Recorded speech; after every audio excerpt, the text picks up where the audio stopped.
Hello, friends. Good afternoon. Welcome back to MOM. It means My Opinion Matter. How was your day? I hope that you are doing fine. So, today we will have a very good topic to be discussed. No? And this topic is very timely because we are still in the time of pandemic and we know the fact that this COVID-19, it is a virus, it is a new virus actually, and this virus that we are experiencing right now is actually a product of a human and environment interaction. So let us begin in discussing this topic for today. Yan, the earth that we call a home. Yes. So you are now watching the My Opinion Matters. And for those who are new in this YouTube channel, you are actually watching my YouTube channel. It's John Padillon.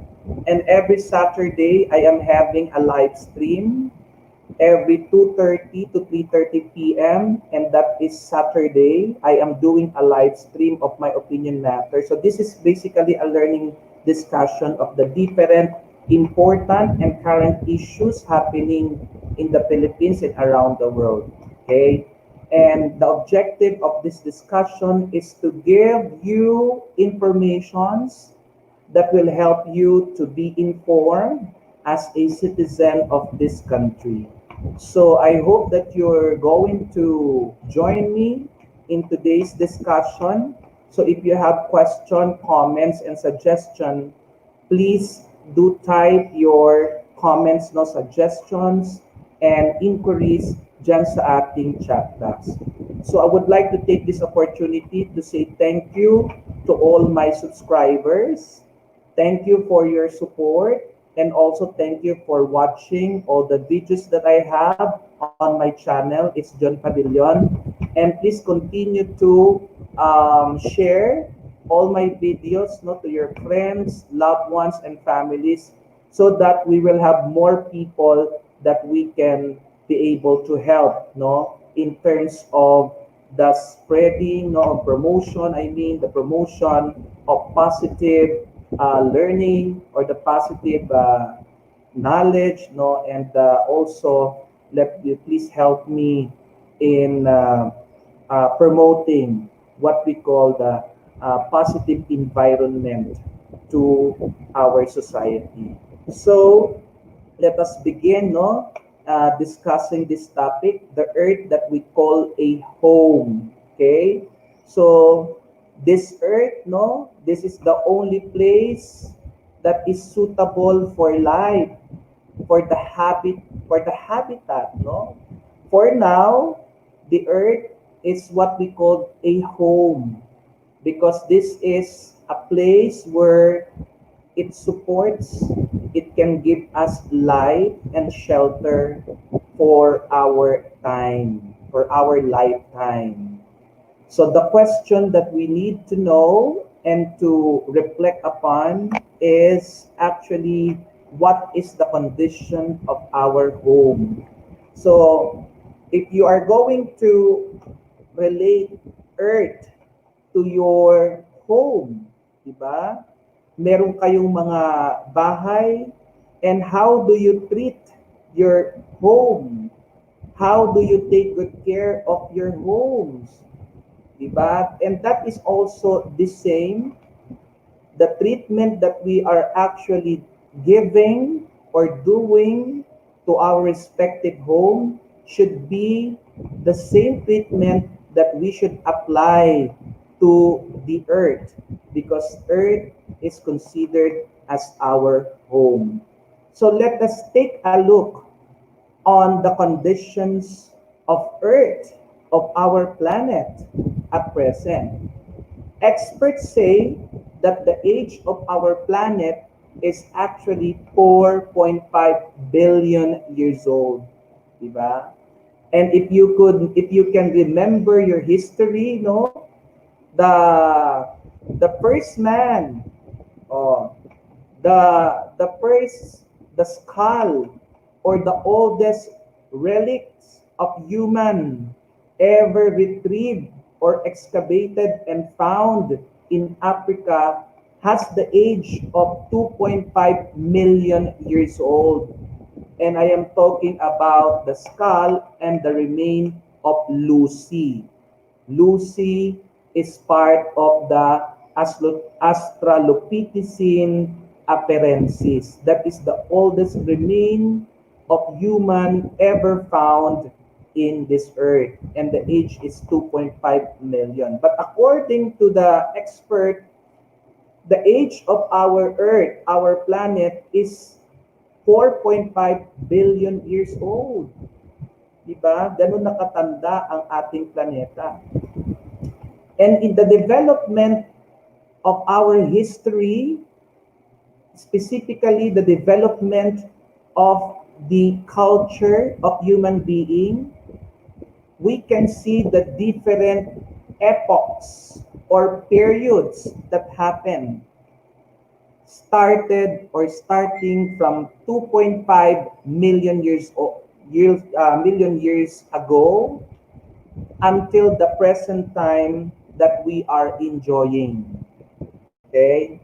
So along the process of the cultural development, we have witnessed actually on how human being use, reshaped, and also abused and exploited the environment. Okay? If we can recall, during the time of Paleolithic, that is actually the longest in terms of the cultural development. The Paleolithic has the longest years in the development of culture of human being, because the development in the Paleolithic period started in 2.5 from the time of Lucy, and it ends 10,000 BCE. Ganon kahaba yung cultural development during the Paleolithic. But during the Paleolithic period, I mean, historically speaking, we cannot say that those human beings who are alive during the Paleolithic period have already exploited and have already damaged the environment. It's hard to say.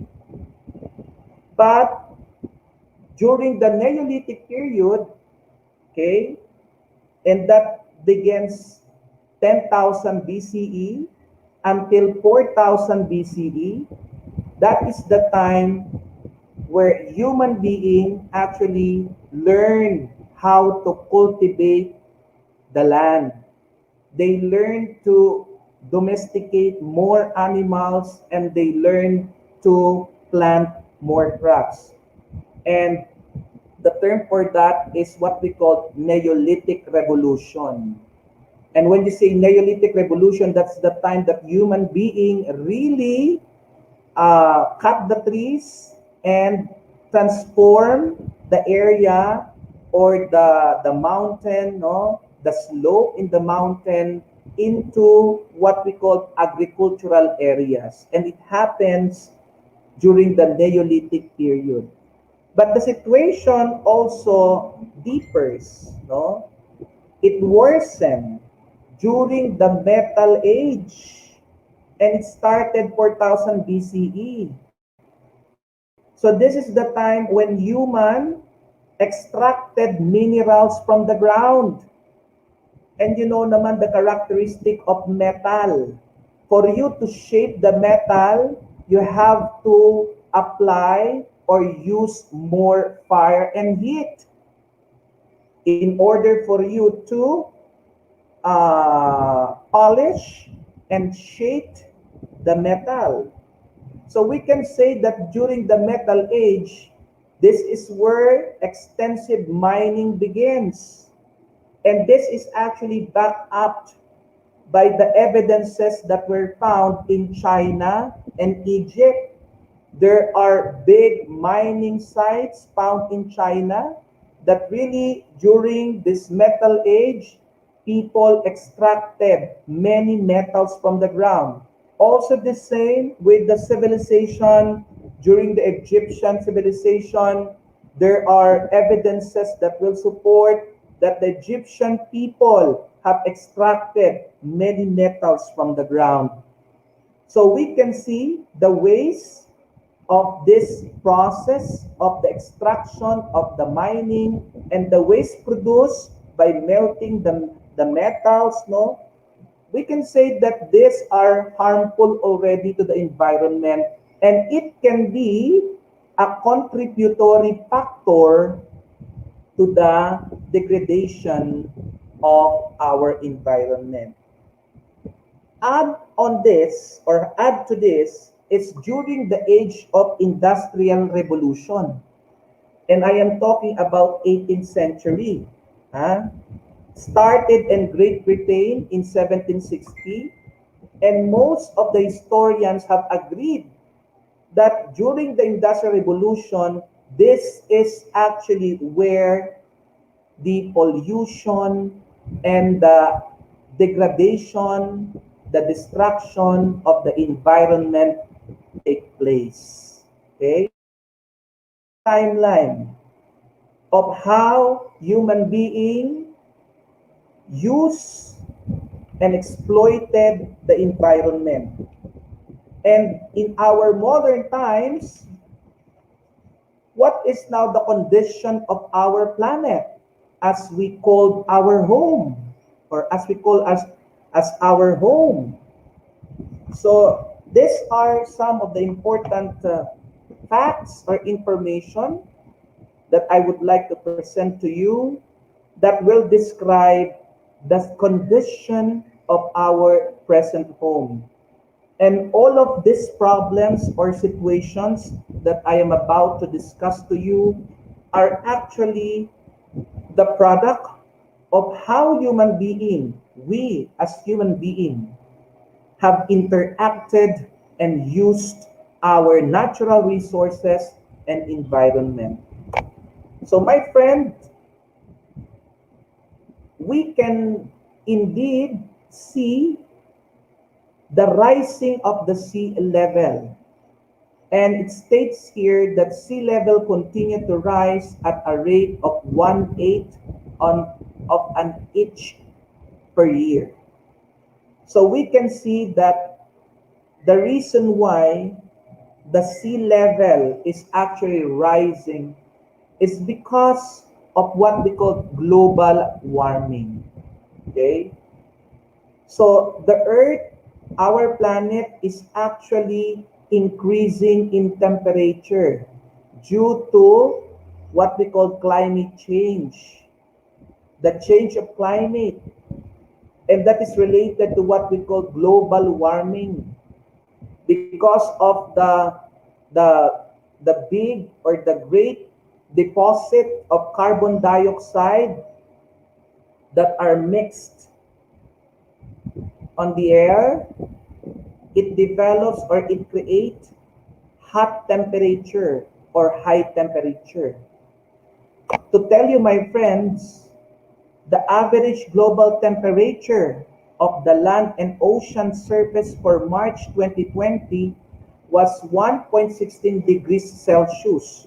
So there is an increase of 1.16 degrees Celsius this year in the temperature of the world. And this is basically the reason why the ice caps, the glacier, and the ice in the Antarctic Ocean, yeah, in the Antarctic area, not ocean, no, in the Antarctic area, is actually very fast. It is melting. It is rapidly melting because of the continuous rise or increase in the temperature of the world. Okay? And the sea level, no, the increase of the sea level, this greatly affect the archipelago. These are the countries that we are considered as archipelago. Example, my friend, there are islands in the Solomon Islands located in the Pacific, that before those islands are there and people are actually living on those islands in the Pacific Ocean, particularly the Solomon Island. But after 5 years, the people in the Solomon Island have witnessed how those small islands was were submerged underwater. So those islands that they usually use for recreation and for settlement are now submerged in water. And that is actually a perfect evidence that the sea level right now it is continually increasing. It is continuously increasing. Okay? So this is something that we need to be worried about. And this is not actually an invented information. This is a reality. So if we are not going to do something on our environment, in the natural resources, there is a possibility that this problem will continue. Okay? Another thing, every year we produce a massive 2.12 billion tons of waste. Mind you, my friend, okay, there are actually 7 billion people in this world. So what do you expect? These 7 billion people are actually consuming products and services. And as they consume products, they are actually producing waste. And that waste is compounded already. It is compounded. That's why in this data, it says that 2.12 billion tons of waste every year. That is actually the waste that the world or the people in this world are producing yearly. Okay? So we are already experiencing problems on where are we going to place or dump the waste. If you can remember the issue that happened between the Philippines and Canada. When Canada, diba, they sent their waste here in the Philippines. It is loaded in the truck in a different it is loaded in trucks and then they were sent here in the Philippines. Okay, but then what President Duterte did is that those waste that comes from Canada, it was shipped and returned to Canada again. And actually that issue has affected the relationship of Philippines and Canada in a way. So that problem actually is not only being experienced in the Philippines. In other parts of the world, they also have the same problems.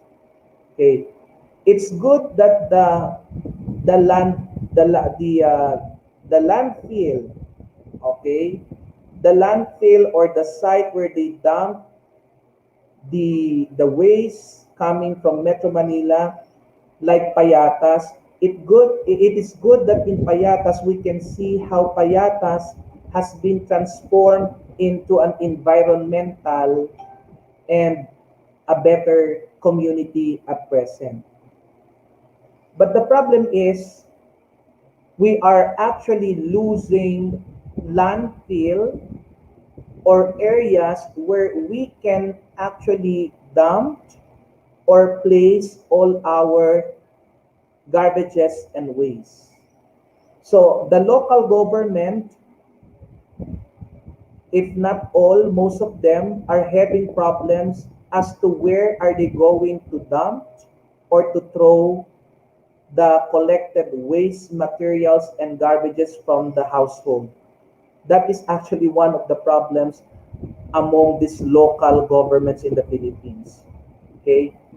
So what we need right now is to really implement strictly the RA 9003. And that is all about the proper wage management. Okay? The Solid Waste Management Act of 2001. So that's very important. Kasi if all Filipinos, if all people will keep on doing the irresponsible way of throwing their garbage and waste, we will not have a better solution and we will not improve the condition of the cleanliness in our environment.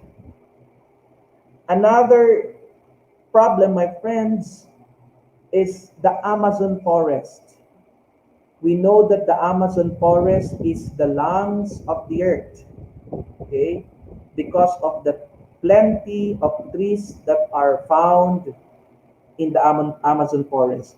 But the expert said that our Amazon forest is actually losing 17% of trees. Okay? And that is for the 50 years already. 17% of trees were already gone out and removed, cut down in the Amazon forest. Now in the Philippines, the same situation is also experienced. Our Philippine forest declined from 70% to 20%. So the forest covering in our country, in other data, it is now 23%. Used to be 70%. So we can see that deforestation is now a real issue. It is an environmental problem and issue that we need to face right now and to have a better solution on it. Okay? Another data, recent studies estimate about 8 million species on Earth, of which at least 15,000 are threatened with extinction. So this is not new to all of us. And most of the species or the insects and animals that are becoming extinct are found in the forest areas. In the Amazon, there are actually species of frogs that are becoming extinct. And there are actually species of butterfly insect in Amazon that are already extinct. In the Philippines, the government is doing their best. The DNR and other conservative and other private or non-governmental organization related to environment, they are actually doing their best to propagate and preserve the animals, most especially the endangered animals in the Philippines, such as the Philippine eating eagle or the Philippine monkey eating eagle, right? So they are successful in preserving and also in the conservation efforts and program that they're doing for our Philippine eagle. Same as the Mindoro Tamarao, diba? The Tamarao in Mindoro, they are actually successful in the conservation and propagation of that animal. So we can see that if the deforestation will continue and if The illegal hunting or poaching will continue, and if the temperature, the hot temperature will continue to increase, these are the external factors that will actually make millions of animals in the world to become extinct. More than 95% of the world's population are actually breathing polluted and dangerous air. So we can say that this pandemic has given us a fresh air, most especially during the time or the days of the lockdown when there were no vehicles or there are less vehicles or few vehicles traveling, okay, sa EDSA. We can see, we have witnessed the improvement, no, in terms of the clean air that we are breathing. But after the lockdown, after the economy has slowly getting or going back to its normal state, we will see again how the air in the NCR, in our country, and other parts of the earth or other parts of the world will be polluted again. So we can say that really our activities, the human activities, are the number one factor that makes our environment to become polluted. Okay? So we are causing the factories, the vehicles who are actually, these are emitting carbon dioxide, diba? Sila ang nagpo-produce sa ating mga hangin. Now, the waste that we are throwing, the chemical that we are using, this can pollute the land or the soil. The noise that we are producing, this actually creates noise pollution. So we can say that human activities are the number one factors why this world are becoming polluted. And we have to do something about it. Okay? Now the question is, what do we know now? What are we going to do? And what are the things that we should do in order for us to take good care of our home? Because we call our planet, we call this planet our home.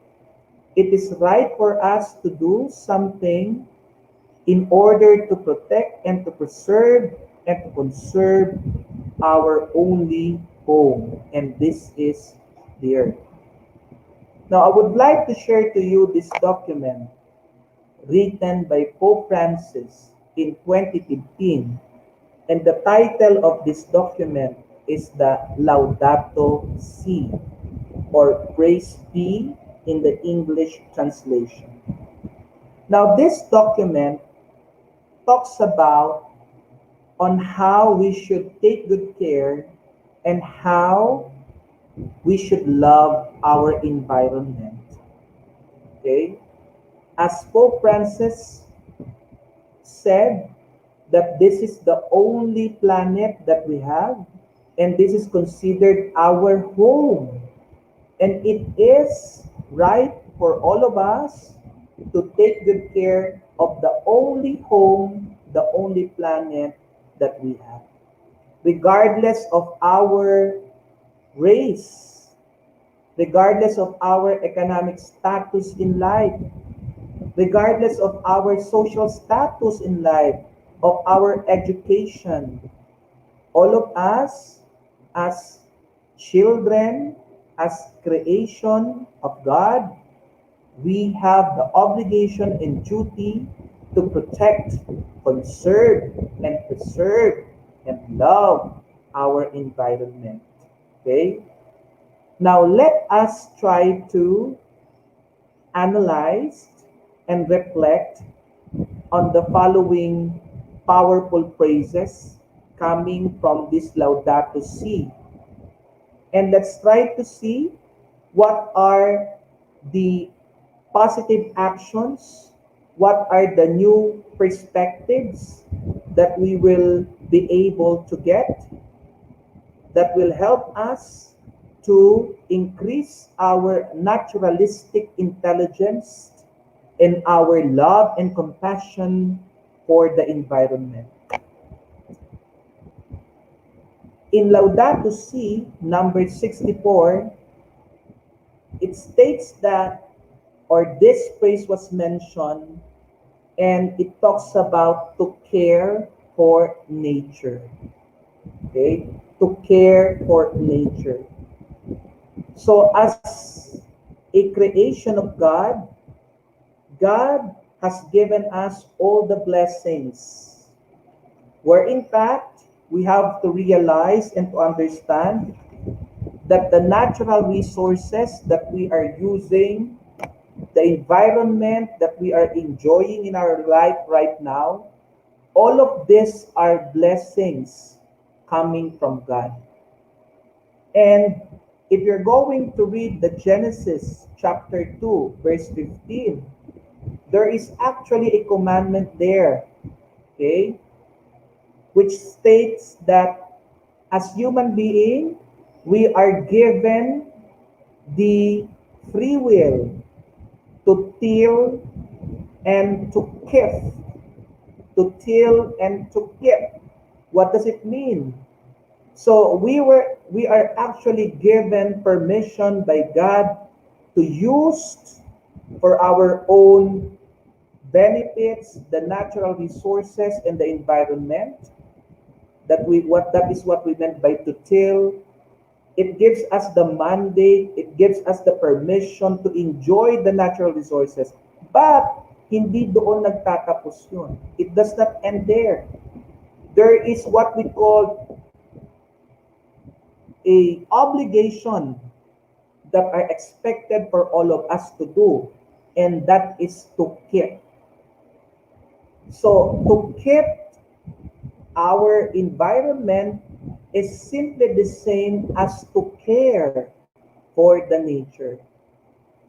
The more we preserve and conserve and propagate our natural resources and the environment, those are actually a manifestation or actions of taking good care for our nation, or sorry, for our nature. And by doing so, we are being what we call a good steward. Nagiging mabuting katiwala tayo ng ating kalikasan. Ha? And that is very good to reflect upon. That is one thing that is very good to think, that if we care, the proper care that we are giving to our environment and natural resources is actually helping us to become a good steward, a good caretaker of our home called Earth. Another powerful statement or phrase coming from Laudato Si is this: immense dignity of the poor, number 158. So we can see that the technology that we are enjoying right now, di ba, has given us a very comfortable and pleasant life. But when we talk about technology, The question that we need to know or to think is how accessible are these technologies that we are enjoying right now? Do you think that this technology is actually accessible to all? Or there is what we call an emerging gap between the rich people who can afford to enjoy these technologies and the poor people who do not have resources and means to avail and enjoy this technology? It seems that there is an inequality. There is what we call inequality, not equal opportunity for all in terms of using, enjoying this technology. That's why Pope Francis is reminding us that when we use the resources of this world, if we use the technology, the product of ingenuity of people, the product of the Holy Spirits that were given to us through baptism, when we use this technology, let us not forget the poor people. Okay?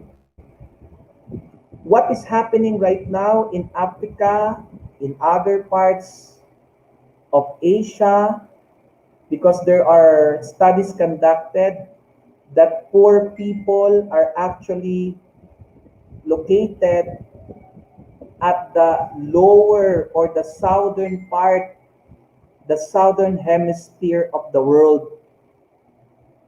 That is the area where you can see poverty or poor people.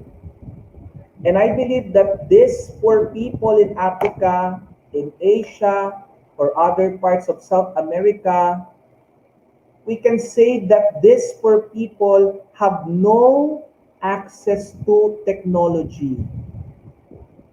Technology in terms of will make them or will help them to prolong or to increase their mortality, their life, technology that will improve their health care, technology that will help or improve their education and literacy, technology that will help them to change and improve their standard of living. So I truly believe that these poor countries, these poor people in Africa, in Asia, in South America, most of them, if not many, will have no access in the technology. So there is already an inequality. Okay? As if that if you don't have the resources, if you don't have the means, you will not enjoy the technology. Basically, what is happening right now in the educational system in our country and the other parts of this world. So as we can see that there is now an inequality in terms of internet services, in terms of the technological gadgets used for education in our country. The rich people, the people who have the means and resources, they can afford to attend an online education. But many young people or young students from the public school who do not have the resources and the means, what they only have is the module and then the television station and radio. So we can see that even in the educational system in our country, there is what we call inequality. That's why in Laudato Si, in relation to what we are discussing, the environment, Pope Francis is reminding us that let us not forget the poor people, and let's help them to regain their dignity. They also have the right, as children of God, as a citizen of this world, they also have the right to enjoy the luxury and the comfortability of the technology. Pope Francis said, and he mentioned of the word, of the term, I mean, technocratic. So the world is now shifting into technocratic. What is technocratic?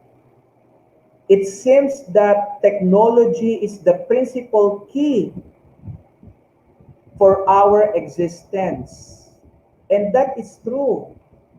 Because if you don't have the technology at present, it will be difficult for you to live your life, most especially if you are working. And the basic example of technology is actually our cell phone. It's very difficult to communicate and to live at present without the cell phone. That's why other experts are saying that cell phones is actually considered now as the necessity. So poor people should have access to connections, internet, cell phones. They should have fair access, just like the rich people are enjoying at present. Another powerful statement coming from Laudato Si is technology potential negative impact on human beings, number 109. So we are being reminded of the negative effects or impact of technology into our lives. We know that we are in the fourth industrial revolution, and in the fourth industrial revolution, we are now preparing our generation to the advent of what we call artificial intelligence.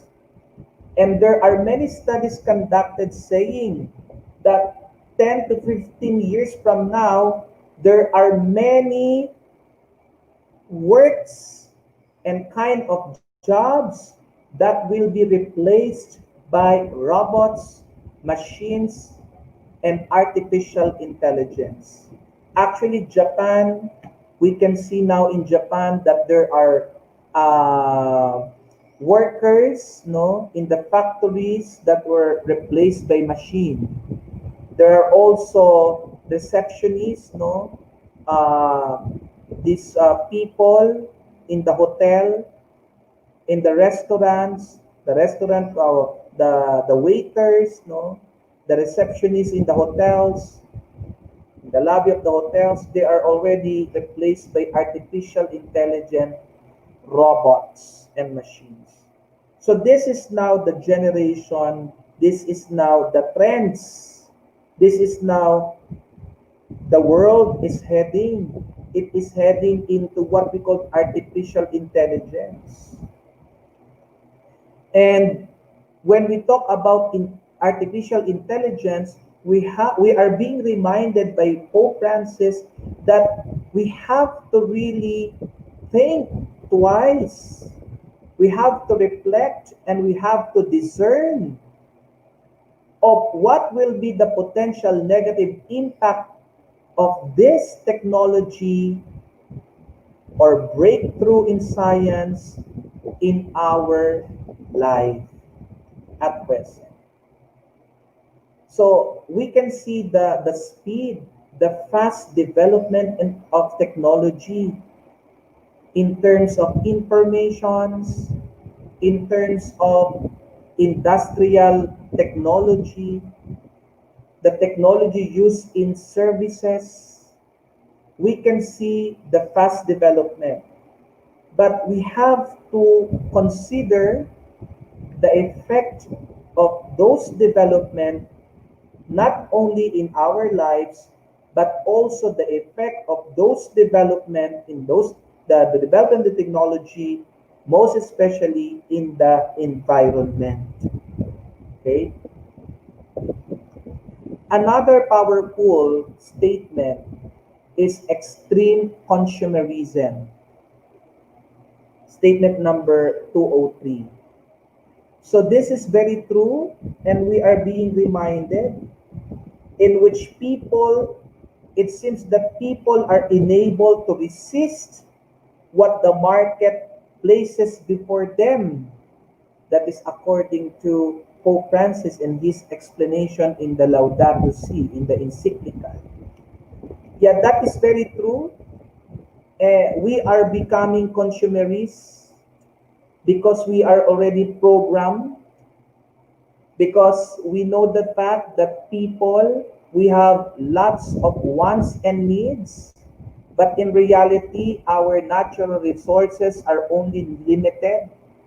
So our tendency to buy products, to demand products, and to demand services, this allow the companies to do more supply of products and services. So they create more. So that is the cycle of supply. You need to supply, you need to create, you need to produce and to manufacture because the demands are very high. So that is the cycle. The more we demand, the more we consume products and services, the more industry, the more the manufacturing industry will create and produce services and products in order to satisfy our needs. But it seems that people, as human beings, we are not satisfied. We never satisfied of things that we have. We become greedy. Diba? I'm not saying that all of us are greedy, but many people are actually greedy because they are still, in terms of the development of their morals, they're actually still on the pre-conventional stage. They are still in the id stage, in the psychoanalytic theory of Sigmund Freud, wherein they are what? They are feeding their desires, the desires to have more cell phones, the desires to have more properties, the desires to have more products and services. That is the id desire. So if we will continue to feed our desires, those are vanities, okay? The cycle of productions and demands or consumers or consumerism rather will not be stopped. Now, okay naman na mag-consume, but what we need to avoid is to have extreme consumerism to the point that we are buying things that we don't need at all. So it's about time for all of us, we are being reminded by this that we have to be smart, we have to be self, to have self-discipline, we have to control ourselves to buy things and products and services that we don't actually need in our life at present. Kailangan talaga natin magtipid at magkontrol. Okay? So another is we are part of nature. Included is it and thus its constant interaction with it. Statement number 139. So, as a human being, we are actually part of the ecology. We are part of the ecosystem. In the Bible, we are the dominant. All the things that are created by God, these were given to us to enjoy, to use. But there is one commandment. We are reminded that we need to keep, We need to be a good stewards of everything that God has created for all of us. So we can see the love of God by giving us, allowing us to enjoy everything that He has created. But we are being reminded that our role, our function, our in this world is not only to enjoy life. We have the role and the duties to also do our part as part of the ecosystem, as part of the ecology. We have the part to conserve, preserve, and promote the natural resources and the environment so that the natural cycle will not be disrupted. Okay? Because our action, no matter how big and small, according to Max Weber, our action, the social action, whether it is small or big, it greatly affects the whole society.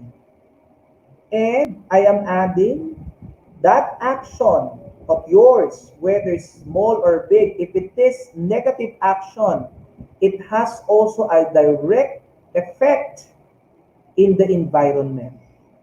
Example, yung pagtatapon ng plastic ng candy. Diba?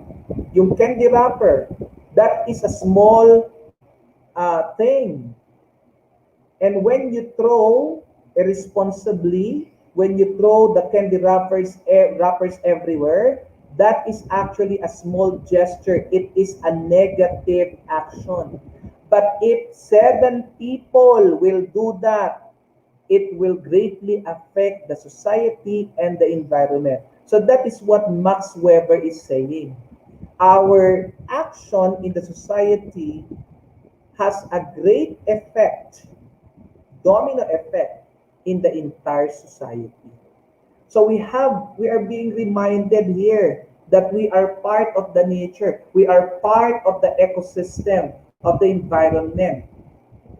And our interaction to the environment will depend on the positive manner and action that we are going to do. If you will continue to do negative action, I'm sure you will continue to destroy the environment. But if you will give or do positive action, you will have or give a great help in the preservation, protection of our environment. Okay? So, in my reflection, let us reflect of the word home. Okay? Because the environment, according to Pope Francis, no, in the Laudato Si, he mentioned that the earth is our home. And regardless of our social status, regardless of our race, citizenship, or academic achievements, we are actually, all of us, we are citizens of this earth. And this is our home. So let us reflect on the word home. So I made an explanation of the every letters of the word home.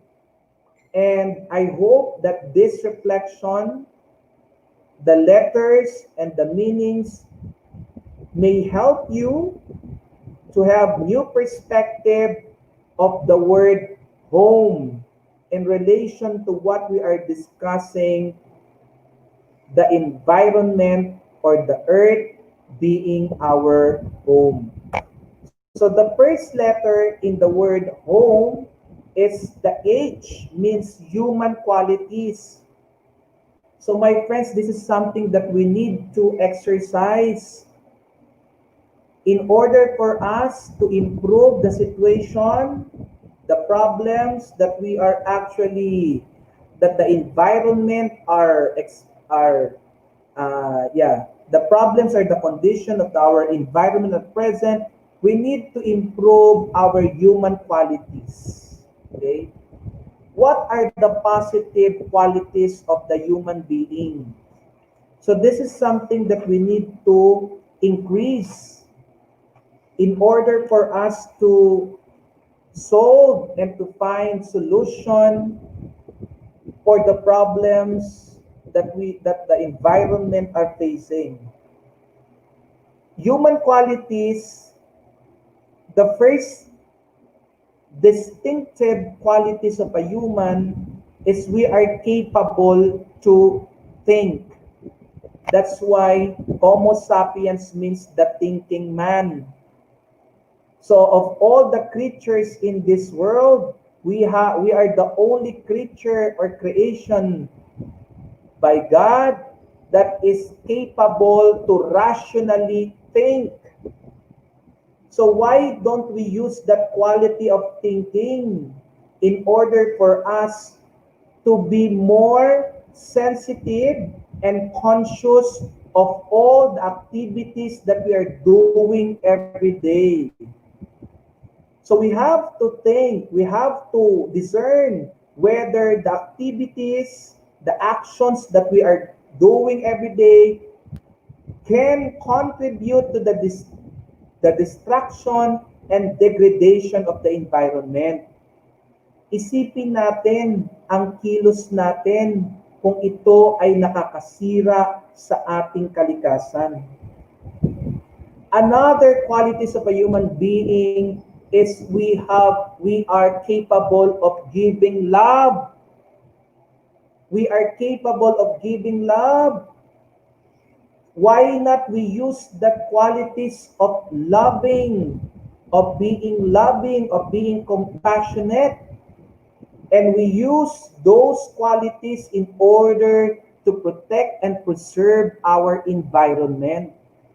So the only way for us in helping, in solving the problems of the environment, of this earth, we need to exercise our positive human qualities. Of course, when you are talking about positive human qualities, no, another side of the coins, there are also negative human tendencies. Diba? That's the opposite of quality. Sorry, that's the opposite of qualities, the human tendencies. And these human tendencies are actually affecting directly the environment that we are living right now. So what we need to do is to increase the positive human qualities. And this will actually help in solving the problems that we are encountering and the environmental problems and degradation that we are experiencing at present. So use your positive qualities as human being. Second letter in the word home is O. We have to be more obedient. We have to be obedient in following the environmental laws. In the Philippines, there are different laws that were implemented, but the problem is there are problems. But the problem is there is what we call glitches in the implementation of the law. Example, did you know that there is a law, Presidential Decree 984? It is about pollution control. So, how is the implementation of that law? How does it stop? Do you think that that existing law has stopped the increase of the pollutants in our country? There is what we call Law PD 953 and 1153. It is laws on tree planting.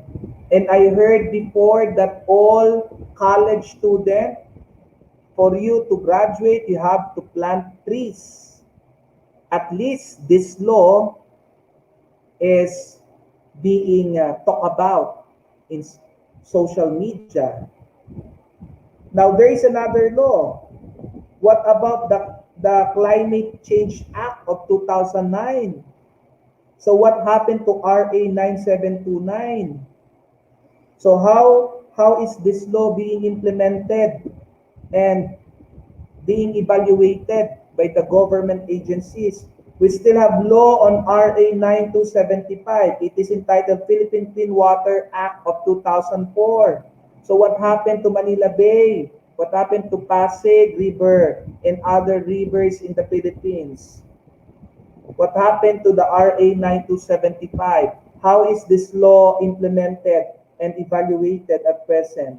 And also the RA 9003, the Solid Waste Management Act of 2001. I know the local government, the barangays are very strict in the implementation of RA 9003. I hope that all the environmental laws will be treated that way on how they treat the RA 9003, on how they implement it. It should be done to other important environmental laws existing in our country. And you have the RA 8749. This is known as Philippine Clean Air Act of 1999. So what happened to this law? There are many bystanders outside who are smoking. So all is obedient. We have to abide. We have to do our best to follow the existing environmental law. This is the only way that we can help personally. This is our own personal contribution to the preservation, conservation, and protection of our environment. So please, my friends, those who are watching right now, dito sa YouTube, and those people who will be watching in the future by this video, please be obedient and follow all environmental laws existing, implemented in our country. That is the only way that we can actually protect and preserve the environment, if all of us will become obedient. Now, next letter is M. Okay? M means modification of our thoughts and action. So we have to remove the old thinking, the old practices. If before you are not showing concern, compassion, and love to the environment, if before you are not disciplined in throwing your waste and garbage, if before you don't love and respect the plants and animals, it's about time for you right now, my friends, to change those practices and thinking. You have to modify. You have to change. Your thoughts and action should be geared into the protection, preservation, and propagation of our natural resources and environment. Maraming tao, basta magkapera lang, puputol ng punong kahoy. Tulad ngayon, in the social media, yung mga ornamental plants, it costs thousands as compared sa bigas na 15 or 14 pesos lamang ang isang kilo. Pero yung ornamental, libo-libo, 3,000 and more and above. My goodness, you can see the disparity and the inequality. It seems that makakain ng tao yung ornamental plants. But the point here right now is we have also to help our farmers to improve their lives because they are poor. They belong to the poverty rate. Diba? Why don't we support the farmers? Because of their efforts and the actions that they're doing, we are actually benefiting from it a lot. Diba? Nauuso ngayon sa social media yung pagnanakaw ng mga halaman. It's good that this pandemic, it opened the eyes of many Filipinos to love and take good care of the plants. Kaya ang daming ngayon into what we call urban gardening. That's very nice. But we need to modify, no, yung mga negative thoughts and actions natin that will destroy the environment. It's about time for us to change those thoughts and actions. And right now, let us focus on how we can protect, preserve, and conserve our environment. And lastly, my friend, the last letter of on the word hope or home is the environment. So E, di ba? Environmental preservation. This is what we need. We have to increase our naturalistic intelligence. When you say naturalistic intelligence, that is one of our intelligence according to Howard Gardner, and that is for caring and loving and appreciating the environment. That is naturalistic skill or intelligence. And by exercising that, you are actually being helpful to the preservation, conservation, propagation of our environment. So my dear friends, that is what we call home. This is the only planet, this is the only earth for now in the universe that can sustain life for all of us. So do not forget the acronym of home. H, we need to exercise our the human positive qualities. O, we have to obedient by following the laws on the environmental protection, preservation, and promotion. And we have to modify our negative thoughts, our negative actions that will destroy the environment. And lastly, E, environmental preservation, conservation, protection, and propagation are the most important activities and things that we need to do as long as we are alive at present. Okay? So my dear friends, thank you very much for your listening, for watching. I hope that this discussion will give you new perspective and new outlook in life. It's about time really for all of us. Let us wake up. Let us do our part. Let us act on the preservation, conservation, propagation, and the protection of our environment. And let us teach our children to develop the home. They need to understand that this earth is the only home that we have. And therefore, we need to take good care of our home.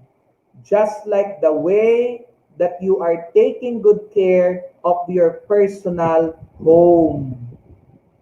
So my dear friends, thank you for joining me today in this discussion.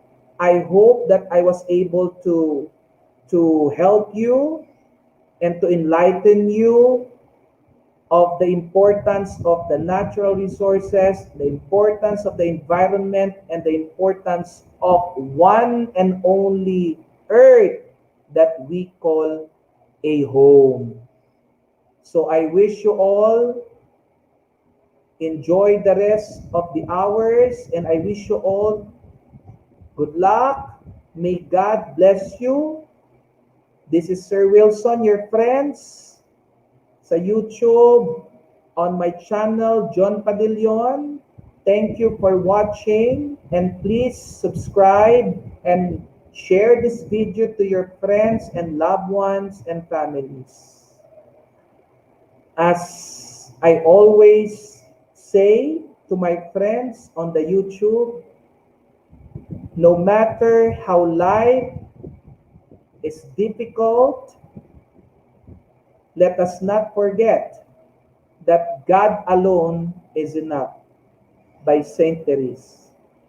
So thank you once again for watching, and see you next Saturday, same time, same channel, 2:30 to 3:30 sa John Padillon channel, para sa isang makabuluhang pagtatalakay dito sa My Opinion Matters. God bless you all, and see you again next Saturday. Bye-bye.